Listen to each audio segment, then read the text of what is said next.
এই কাজের দিদি কাজ সেরে গেল, এইবারে একটু চা করি। কত নিচে পড়ে ফেলেছি টিপটা, একটু উপরে পড়বো, একদম নিচে।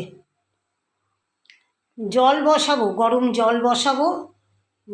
অনেক কিছু আছে কাচবার, বিছানার চাদর টাদরগুলো সব কাচবো। একটা লোক পাওয়া যায় না যে একটু কাচার জন্য। দিদিকে কত বলেছি, দিদি একটা লোক হলে বলে তো, যে এক বালতি করে কেচে দিয়ে যাবে। রোজা আমাদের তো চাদর তো আর বিছানার চাদর তো আর রোজ কাচার দরকার লাগে না, 15 দিন 20 দিন অন্তর একবার কেচে দিলেই হবে। তুলে রেখে দেবো, আবার একটা পাতবো, আবার 15-20 দিন বাদে জলে এতে ভিজিয়ে দেবো, সাবান সোডাতে কেচে দিয়ে যাবে। সেরমভাবে একটা লোক পর্যন্ত পাচ্ছি না। চাটা করি, চায়ের জলটা আনি, চা বসাবো, জলটাকেই